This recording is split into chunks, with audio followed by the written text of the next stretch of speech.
Good evening. Welcome to WANA Live, the reading series of the Writers Association of Northern Appalachia. I'm your host, Damian Dressick, and this is your other host, Christina Masonic. I thought you were going to say I'm your uncle. I didn't know what you were going to say. What is in the water tonight in Wheeling, West Virginia, Christina? It's always in the water in Wheeling, West Virginia. It's that bad, huh? It's that bad. How are you this evening, Damian? I am well, thank you. It's a little chilly in Northern App this evening. It is, and it's something for which I'm grateful, as we don't have central air here in the shed. Oh, well, okay. That's good, I guess. It was snowing around Brookville earlier today. So, wow. Yeah, I think I'll pass on that. Hardy folk up in Brookville. Exactly. So tonight we have... Who we got tonight? I'm sorry. Yes, we have a new writer tonight. It's Ed Simon. And would you like to hear a little bit about him? I would love to hear about. I've heard good things about Ed Simon, but I don't think I know enough about Ed Simon. So, well, here we go. I actually saw his new book, which he'll be talking about and reading from tonight. When I was looking for something, and it popped up, and I was like, "Oh, we have to have this guy on the show to talk about this because it's what we do." So Ed Simon is an editor-at-large for the Marginalia Review of Books, a channel of Los Angeles Review of Books, a contributing editor for the History News Network, right up my alley, and a staff writer at The Millions, which the New York Times has called the indispensable literary site. He is the author of several books, most recently Furnace of This World, or 36 Observations About Goodness. His essays have appeared in The Atlantic, the Paris Review Daily, the Washington Post, Newsweek, Poetry, McSweeney's, Aeon, Jacobin, Salon, the New Republic, and the New York Times, among dozens of others. Currently, he is finishing Pandemonium, a work of illustrated nonfiction combining popular history, cultural criticism, and art history, which was recently acquired by Abrams Books and is scheduled for publication in 2021, so later this year. Originally a native of Pittsburgh, he has lived in New York City, Boston, and now Washington, D.C. He holds a PhD in English from Lehigh University. So let's bring him on. I think it's a great idea. Hey, Ed, how are you? Hi, great to be here. Thanks so much. So where are you broadcasting live from? I'm in Wheeling, Damien's in Slippery Rock, and where are you? I'm currently in the other Virginia. So I live in, we live in Northern Virginia currently. So we lived in the district for a while. So I'm in the lesser Virginia. Thank you. Thank you very much. You know that we're the best Virginia. I do. Almost heaven, right? That's almost. Yeah, almost heaven. Almost. And I always think of Virginia as like the lesser Commonwealth too, compared to Pennsylvania. So I try to collect all the Commonwealths to like live in all of them. That's my goal. I have Kentucky left. It's the only one I have not lived in, but there's still time. So definitely you can, and you can just get a tour of Northern Appalachia. Exactly. Sort of collect them all is my goal. So you tonight will be reading from your brand new book. Yes. And oh my gosh, there it is. It looks awesome. Thank you so much. And I got to give props to the cover designer. His name's David Wilson. And I guess he works for Belt Publishing, but I love the cover that they came up with. So it's one of those things where, as a writer, you have, you don't always know what your cover is going to look like. And when I first saw this, I was like, "Ooh, that's really, really good." So yeah, I was an unfortunate recipient of a couple of bad covers. It can happen. It can happen. But yes, what happens when we're not designers, right? As well. Exactly. So tell us a little about this book before we let you go to read. Sure. So the book itself is a relatively short volume, and everything that it is in it is across 40 fragments. And the fragments are give or take around 1,000 words each. So you have those, you have an introduction, you have kind of an extended afterword, and that's it. And as a sort of fragmented work, each one of these kind of takes like a different kind of narrative hinge or anecdote or story or what have you. And it's kind of sort of as a cumulative effort supposed to kind of supply a mosaic of what Pittsburgh is, what Pittsburgh means, the significance of the city, and so on. So it's not an exhaustive history by any means. It's not a work of academic historiography or anything like that. It's more of a kind of a collection of interesting things, is how I like to talk about it, or what I hope are interesting things. So the actual chronology that is covered, it begins, because I like to think big, it begins 300 million years ago, as one does. So I talk a little bit about the formation of coal, anthracite coal in the region, and kind of try my hand at popular science writing with that. The Pennsylvanian period. The Pennsylvanian period, that's when it begins, exactly. So I talk a bit about that. And then the subsequent sections of the book basically begin in the 18th century all the way up to the modern day. So the book is divided into 3 sections that are kind of unequal, so they don't have the same number of fragments in them. But the very first section is called Ox and Sovereign Spirit. So it's supposed to be kind of about the primordial origins of Pittsburgh, if you will. So kind of how land and geography and demography all kind of came together at the very beginning of the settlement of the region in the 18th century.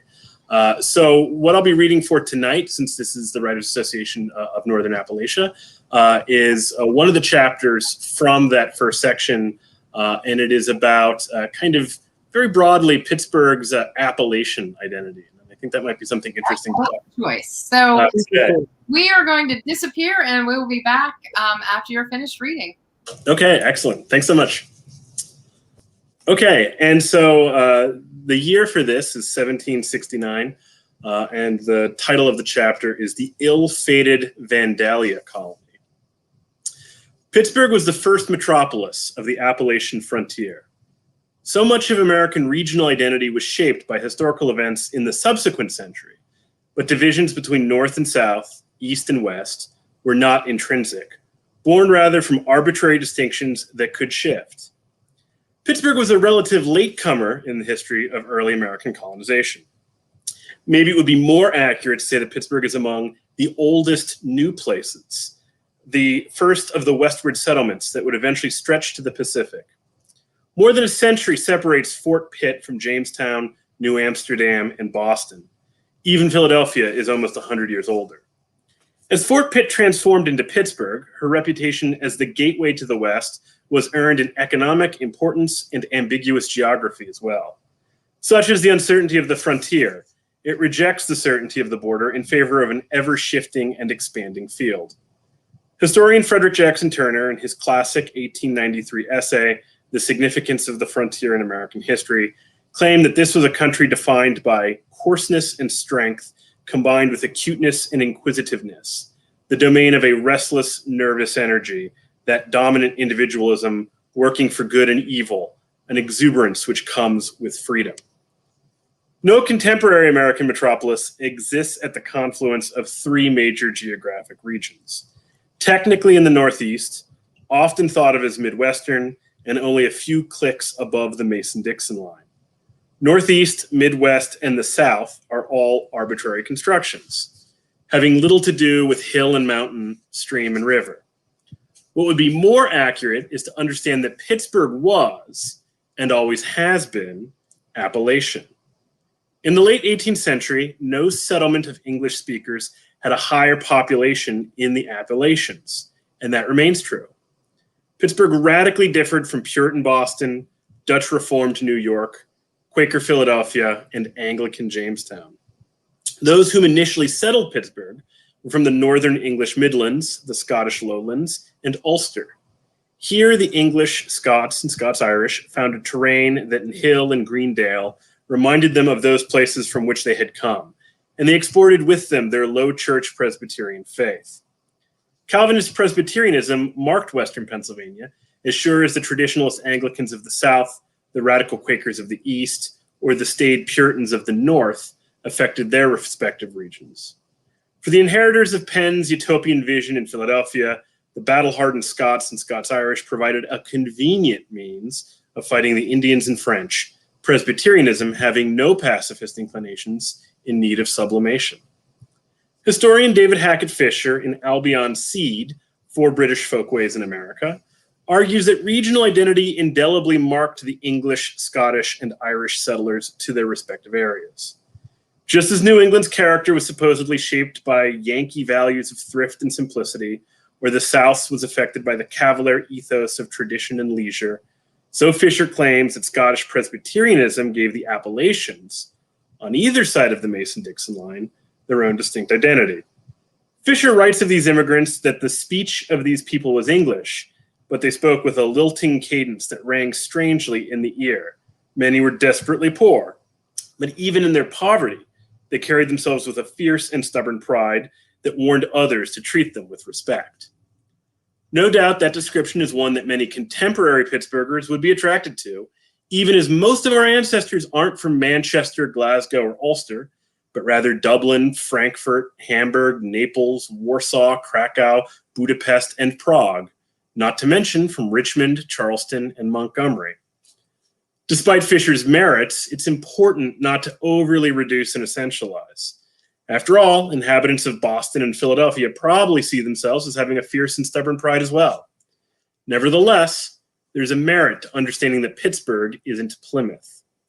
As concerns its home province, Pittsburgh has always been more in Pennsylvania than it has been of Pennsylvania. In 1769, surveyors in the Grand Ohio Company proposed a new colony to be named in honor of the German-born British queen, Vandalia. This new territory was to include almost all of present-day West Virginia, large portions of Kentucky and western Pennsylvania south of the Ohio River, with a capital at Fort Pitt.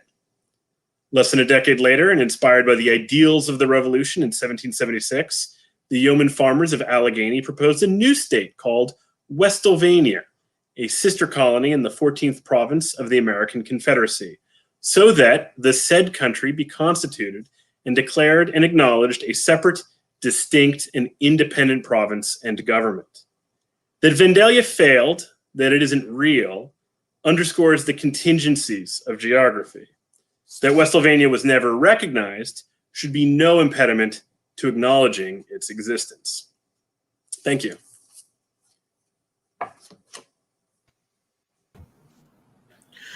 Wow. Ed, I have been doing this show since March of 2020. And I have to say, this is the first time that what my basic thought is, I have to run out and buy that motherfucking book. Buy 2, 3, buy as many as you can. And I teach for a living. Let's not get carried away. Yeah.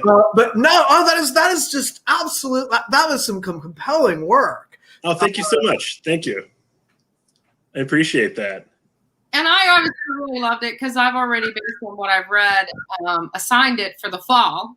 So my students will be reading it, and they will be so happy to know that it is a short book. It is. It was a couple hours of reading. That's it. I did tell them that. I said, I think you guys can handle it when I gave them a preview, the ones who were taking me again for fall. But I wanted to say this, that a couple of things resonated with me. That I think this is why us northern West Virginians have such a, like, we're so similar to Pittsburghers, because we're not in the South. We're not really in the North. We're Vandalia. Yeah. I mean, it's just the way it is. Like, we in northern West Virginia have so much more affinity with Pittsburgh than we do with the rest of West Virginia, that when I'm in Pittsburgh, I'm totally at home there. Oh yeah, no, totally. I mean, demographically and sort of economically, the northern panhandle. Yeah, language is very similar. I mean, we say jag off too here in yeah. And yins. Yeah, and yins. Yeah, we're more yuns than yins. Oh, okay. But as Jo says, she's tuning in and she says, Pittsburgh, yes, it is the Paris of Northern Appalachia.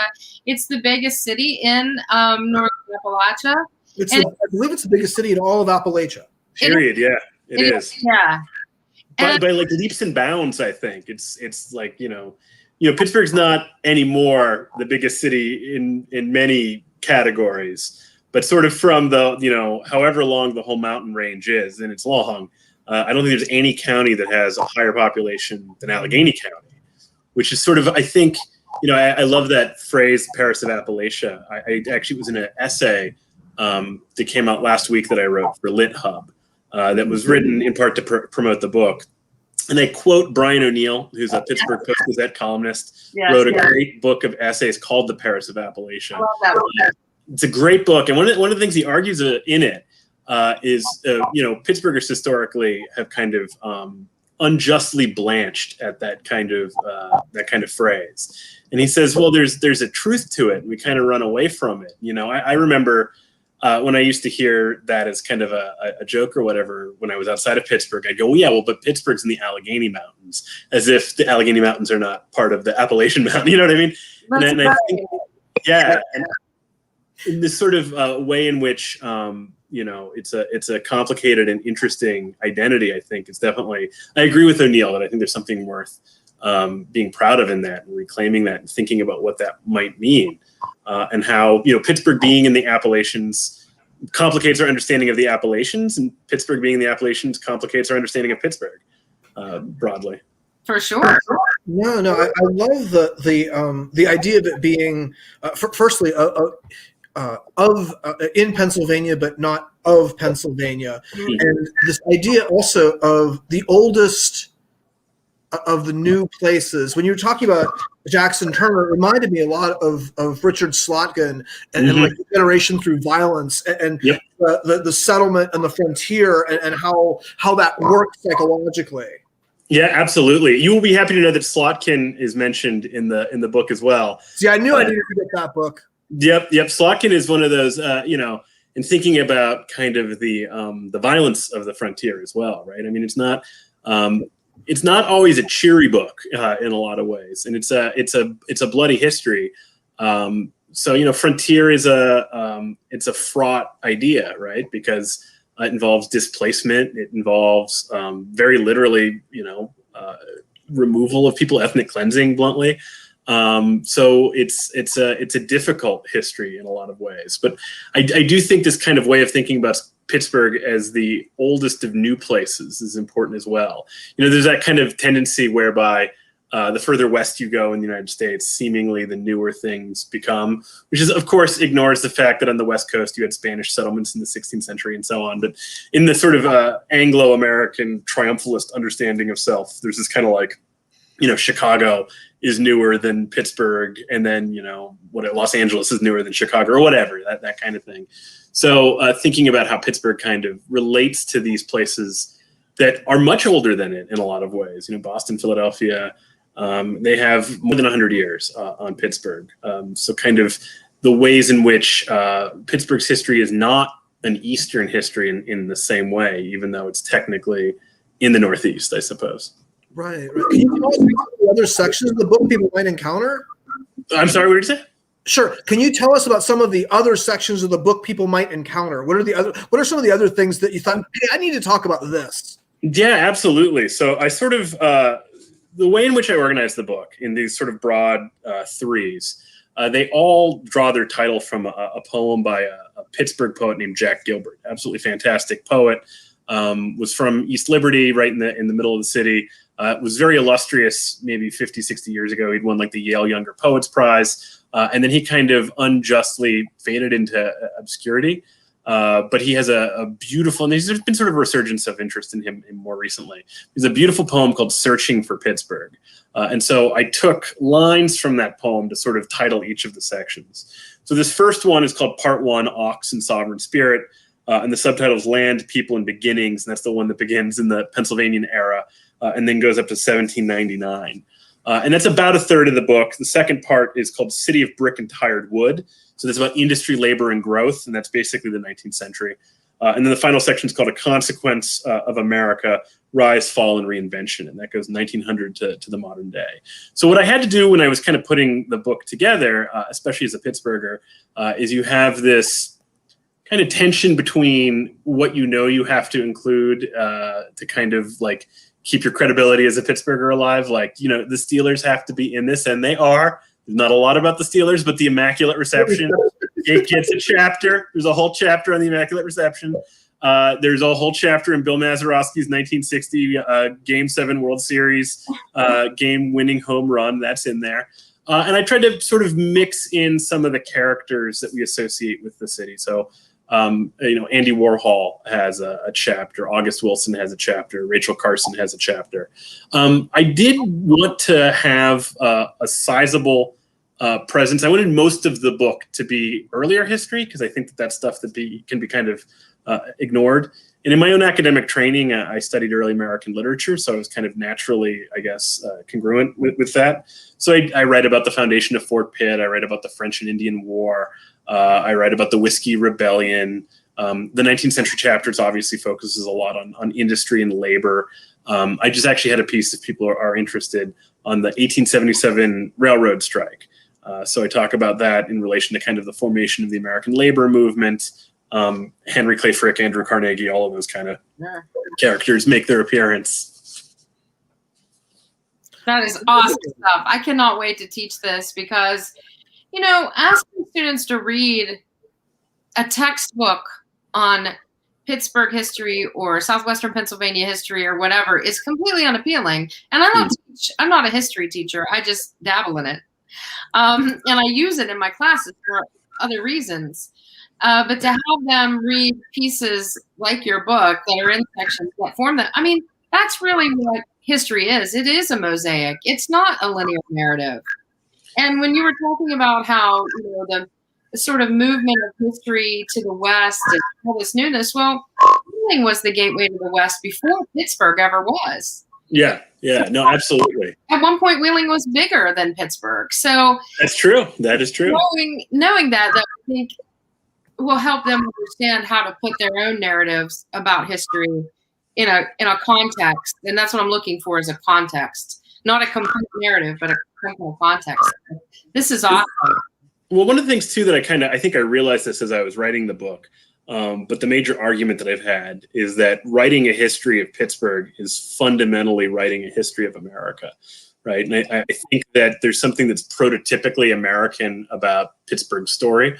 And one of the things that I would hope that readers who aren't necessarily Pittsburghers or don't have any connection to the city might be interested in, right? So it's sort of, you have its origins, its bloody origins on the American frontier. You have the spectacular wealth that was produced there in the 19th century.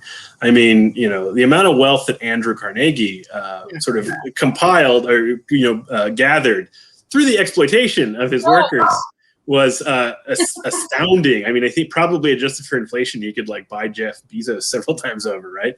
And then you have the fact that out of the sort of rampant industrialization of Pittsburgh, all of the kind of environmental and ecological problems with that. And then into the 20th century now, you have the kind of story of Pittsburgh as kind of this massive metropolis that cratered out when the steel industry collapsed. And you have this sort of subsequent reinvention of the city over the past 10, 20 years. And what's promising about that, but what's also maybe problematic about that, right? One of the things when I was reading it, at its height, Pittsburgh's probably, it's at least half the size population-wise is what it was at its height, maybe more than that.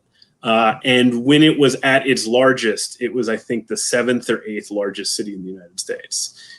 Pittsburgh's probably 50 on that list right now. Now, you had tremendous growth of cities in the Sun Belt and in the Southwest, and there's reasons other than just a decrease. But this sort of the story of decline, and then kind of what one does with that and how one understands oneself after that, in good and bad ways, I think is really a kind of an American story beyond. So it's kind of using Pittsburgh as a representative example of something that's almost aggressively prototypically American.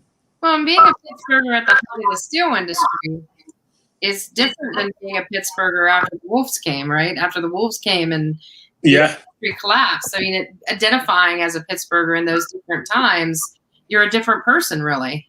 No, it's very true. And I sort of, I was growing up at the very, very tail end of the steel industry. So I can, as a child, dimly remember when there were still some mills within the actual city limits itself. But, and that's the last section of the book before the afterword deals with the collapse of the steel industry. And I think the sort of the economic reverberations of that, it should be said that they marked the wider Western Pennsylvania area much more than the city itself. So mill towns around Pittsburgh suffered far more than the city did. The city, of Nora course. Monessen and all those. Yeah, Sure. absolutely. And there's sort of been, there's been a reinvention of some of the ones that are kind of like inner ring mill towns. So, Millvale or Braddock, of course, is the famous example where the lieutenant governor was mayor, John Fetterman was mayor. Right.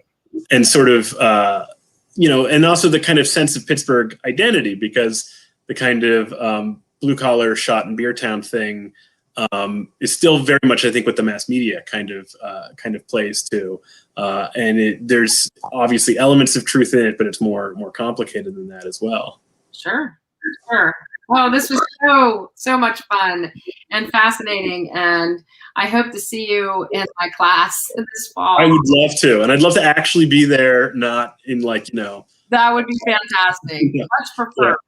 Yeah, exactly. This little window, So thank you so much. Could you hold the book up one more time, Ed? Absolutely. And also, would you mind, the book release is going to be August 23rd at 8 o'clock. It is at White Whale Books. It will be entirely virtual, but White Whale Books is a great bookstore on Liberty Avenue. August 23rd? April 23rd. Sorry, April 23rd. Okay, good. I was thinking, wow, you're really doing some serious pre-publicity for this book. No, yeah. Only a week. You only have to wait a week. Sorry about that. But yeah, it'll be at 8 o'clock a week from tomorrow, I think. Yeah. So books are available. There are book plate autographed books that they are selling through their website. So I definitely recommend that everyone buy at least 10 to 15, I think. Well, I got confirmation saying that mine is supposed to get here April 20th. So okay. And April 20th is when it is, I think, officially released. So that's what it said. Yeah. So bookstores and on Amazon and everything. So. Mm-hmm. All right. Well, thank you so much. Thank you. Thanks so much. Have a good evening, everybody. Are you all finished, Damien? Anything else? Who do we got next week? Judy Tarosky will be with us next week. She is a professional storyteller from West Virginia, Northern West Virginia, Weirton, to be exact. And she will be spinning a tale for us. Super cool. All right, we'll see everybody next week. Thank you so much, Ed. And thanks everybody for tuning in. Thanks so much. Bye. See you later. Bye, everybody.